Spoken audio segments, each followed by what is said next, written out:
Show that video again. What are you doing? Showing how nerdy we are. Really?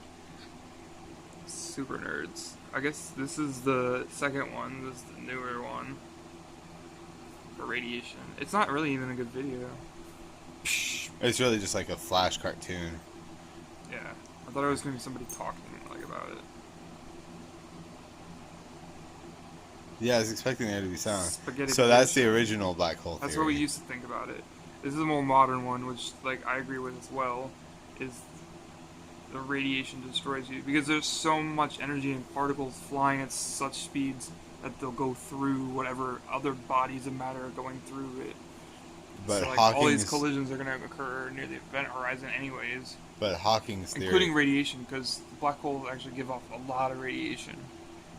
But Hawking's new theory, which deals with both, it combines quantum mechanics, quantum physics, along with Einstein's well-tested equivalence principle. You don't have to videotape me, but I have to videotape you. And I am reading directly from a National Geographic website, so not in my own words here. This principle basically says that people do not experience their weight while in freefall. So falling through a black hole's event horizon should be an unremarkable event, which is why astronauts would not even be aware of the transit, because time actually slows down before you get to the event horizon. No one knows what would happen after the event horizon. So this is where Stephen Hawking comes in. His idea resolves the problem of black holes, defying the equivalence principle by doing away with their equivalent event horizons. So he gets rid of the event horizon altogether. Yeah, it's a. He makes it it's not a realistic point. It's just we call it an event horizon because beyond that we actually don't know. But he calls it an apparent horizon for a reason.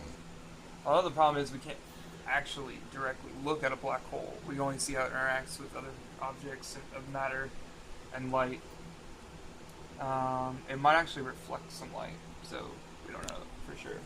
Instead of an event horizon, he says black holes have an apparent horizons that only temporarily entrap matter and energy, which are eventually released as radiation that retain all the information about what fell into the black hole. So basically it's like detonating any matter that goes into it. Yes? Yeah, but he's saying that instead of the problem in which matter is actually destroyed, it's actually keeping track of matter. So matter as in the form of radiation, it's converted into radiation. Right. And other subatomic particles is still kept track of. Those are expelled at this apparent horizon before the singularity. And what's that video look like?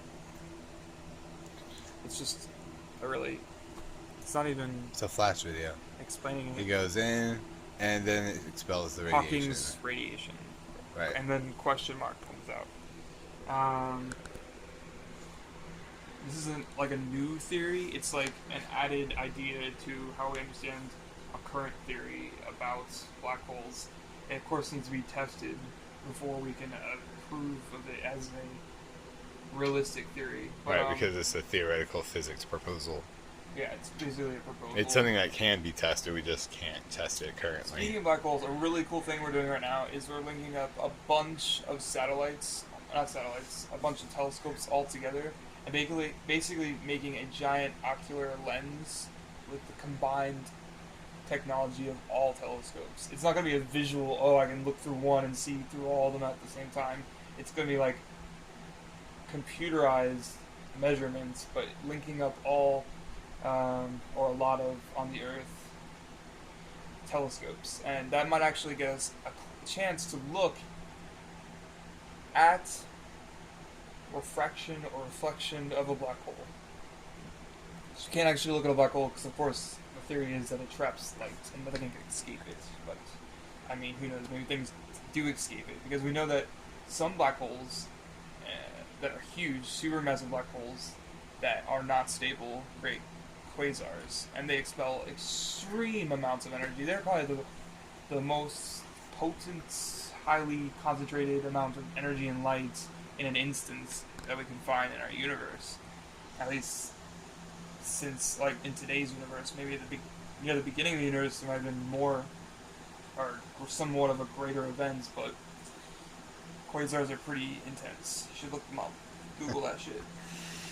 I wonder if I've been taping this on the side the whole time.